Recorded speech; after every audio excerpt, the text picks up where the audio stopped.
Welcome back. We're going to continue our discussion on extraordinary success. What does it require from us to be extraordinarily successful? We know we want that. We want to improve our lives. But we've discussed how that we have to be tenacious. You've defined what success is for you as a company, within your team, within you as an individual. And then we've decided that we have to be tenacious. We have to be able to persist with that determination and gain knowledge and information and apply that knowledge and information and then pass that knowledge and information on if we want to be extraordinarily successful. This is not about being average. We don't want to just exist. We want extraordinary success, and there's certain things that you and I will have to do in order for that to be a reality. William Webb has a quote, and it says this: "If the world is better because of you, you are a wonderful success. If it's worse because of you, you are a miserable failure." Early on in my paving career, I was faced with the reality that I was unapproachable and intimidating. And I didn't believe that at first. I tried to ignore that, deny that, argue that. But enough people told me. And so I had to look in the mirror and say, all right, look, why am I coming across as an unapproachable, intimidating person? It's not who I want to be. I told you, one of my definitions of success was to be the kind of person that people like and respect more every year. Well, if I'm unapproachable and intimidating, I'm not moving in the right direction. So what do I need to change and do different? I had to get intentional. And that's the next step I want to talk to us about on this journey of extraordinary success. Yes, we can have good intentions. Everyone has good intentions. But there's a big difference between having a good intention and being intentional. We're going to talk about some steps, some ways that we can implement our good intentions and move them into being intentional and into real intentionality in our life. I had to realize that my fundamental problem was I did not value people. Now, I'm not proud that I'm telling you that, but it's the truth. The reason that people were intimidated by me and the reason I was unapproachable is because I really didn't care. You know, people don't know how much, people don't care how much you know until they know how much you care. And the truth is, I sent off a level of energy. I sent off just a demeanor about me that was unapproachable because I really didn't value people. I had a wrong view of leadership. I thought that the people were there to help me be successful. And the truth is, as a leader, I needed to adopt a different mindset. I needed to adopt the mindset of, yes, people are there to help me be successful, but I'm there as their leader to make their life better. And when I began to think through that lens, guess what? I started valuing people, and they didn't perceive me and see me as that unapproachable, intimidating person. Didn't happen overnight. It was a journey, but I had to be intentional. So what I wanted within my business was, I wanted a business that could succeed and be successful without me having to be there all the time. And so the first step in being intentional is to define what we want. What's it look like? What is the preferred future? That's step one. I want to engage you there and challenge you to find out and ask yourself, and you can use this little 4-step process that I'm going to give to you in anything that you want to be intentional about. But you have to first decide what you want. Now, we talked about success, what's that look like? But I'm talking about boiling it down from there. What do you want? What is your preferred future? My preferred future in the construction industry was not to have to be on every job with every crew. I wanted to reproduce myself. Now, here's the next step. So that's what I wanted. The next step is I had to assess reality. Okay? That's step 2. In other words, am I moving in the direction to where that will be a reality? I can replace myself. Well, at the time, the answer was no. Why? Because I was unapproachable and intimidating. No one wanted to be around me. I couldn't equip and train and teach the people to take my place because I didn't have anybody that wanted to spend time with me. So I had to start to change. So reality was, this may be what I wanted. You know, I wanted to replace myself. And when I started to assess where I was on the journey, I realized, you know what, I got to change some things. I have to grow as a leader. I have to improve my ability to connect with people. And that for me started with I had to start valuing people. And when I did that, and when I started making that improvement, I attracted better people. So I had to look in the mirror, and it wasn't fun. It wasn't easy. I had to realize I was the problem as the leader. But I go back to, if what I wanted was to grow a company and a business that could exist and be successful and have teams, several teams, without me, then I had to change my leadership style. So find out what you want to be intentional in.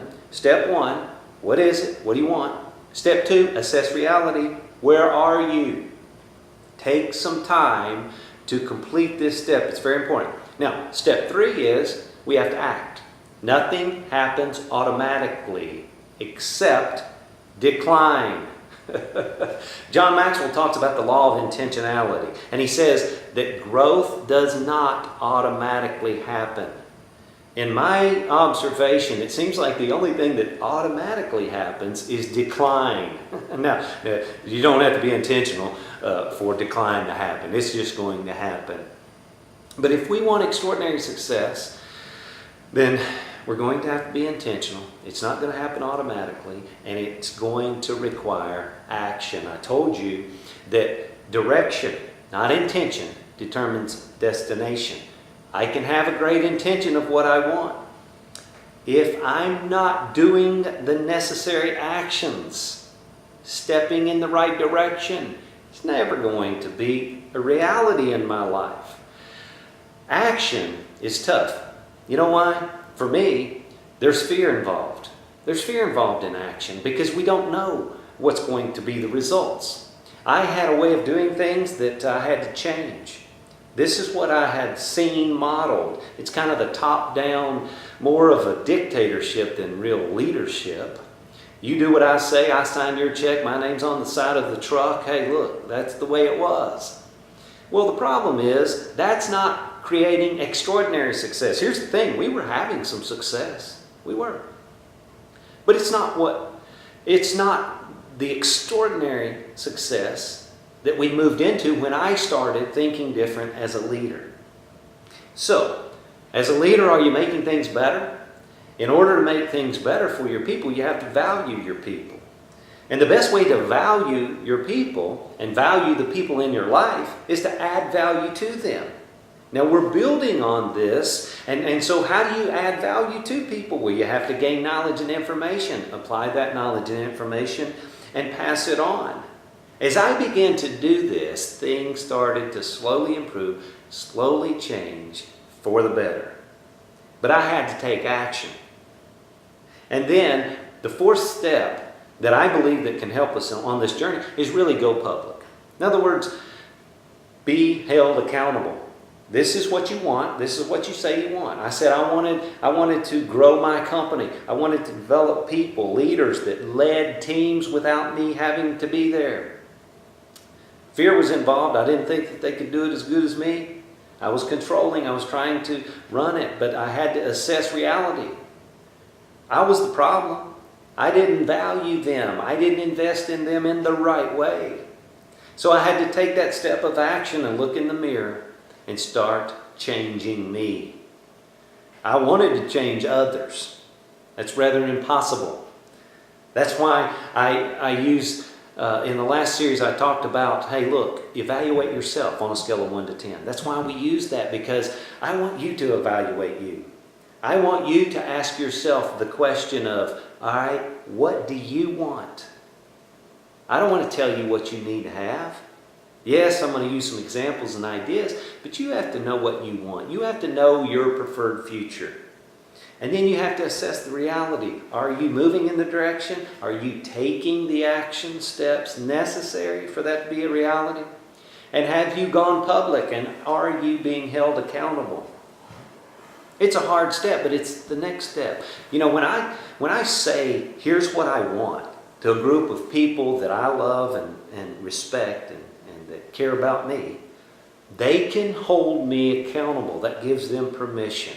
So it's a very important step, I think, to help us be intentional in any area that we want to be intentional in. So find out. Step 1, what do you want? What do you want in your personal life? What do you want in your professional life? What do you want for your company? Assess. Where are you? Are you doing the things necessary, the action steps necessary? Go public with it. And that'll hold some accountability there. I'll never forget, I think I was probably around 21 years old. I just bought a new truck, or new to me. I was going down the road, and I stopped at the truck stop to get something to drink, and a friend of mine came out, and he was looking at the truck, and he said, Alan, you need a front tire. And I had one of the steer tires on the truck that was, it was less than stellar. He said, man, that's so dry rotted I could almost see the air in there. And I said, that thing's fine. Now here's what I wanted to do. I wanted to get to the job. I wanted to pave the driveway. So I had the dump truck, I had the trailer behind it, I had the paver on the trailer. I hit the interstate 70 miles an hour. Boom! The tire blew.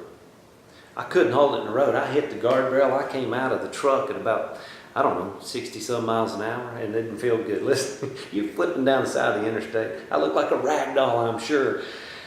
It hurts. It doesn't feel good. I got stopped. I got up. Thankfully, it didn't kill me.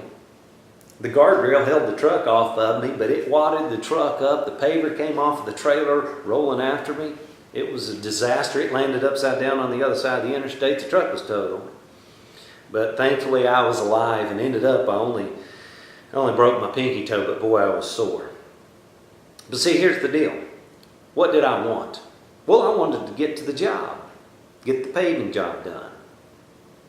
But when you go back to assess reality was that truck wasn't going to get there with that tire. Now, my friend, he tried to warn me. He tried to tell me. I didn't listen. See, the key to success in life, extraordinary success, is listening to the right people. When you and I are on this journey, we're going to have problems, situations we're going to encounter. And I'm not suggesting we listen to everyone. No, I don't. But I do suggest we listen to the right people that are qualified, that have gone further down the trail and on the journey to where we want to go. And in this particular case, it was listening to the tire guy. He knew more about tires than I did. I didn't listen. So the reality was, I said one thing, I didn't take the necessary action steps, replace the tire, in order for that reality to happen. Now, that's the challenge on this intentionality piece. I know you have great intentions. If you and I sit down together, I'm sure you could share so many great intentions. But have you really clearly looked at what you want and then assessed where you are? Are you moving in that direction? Have you asked the people around you, hey, I say this, I say we want this, are we moving in that direction? That's a tough step. It requires us being open, honest, and vulnerable. Well, that's not always fun. They told me I was unapproachable and intimidating. That's not fun to hear. However, when I took action and I started changing, things improved. And then I could allow people to hold me accountable, because again, it is a journey. It's not going to happen overnight. Extraordinary success doesn't happen overnight. So I want to encourage you here. Be patient with yourself, but do assess reality. Be honest with yourself. Ask the right people. Get the right people around you that are going to help you, that have the ability to help you get to where you want to go and have the success that you want to have. So, here it is. On a scale of 1 to 10, how much action are you putting into what you want? Don't leave it with the good intention. No. Define what you want. Get clear on that. But then rate yourself on a scale of 1 to 10. How much action? How much are you willing to gain that knowledge, apply it, and pass it on? How much action are you putting in to really be intentional?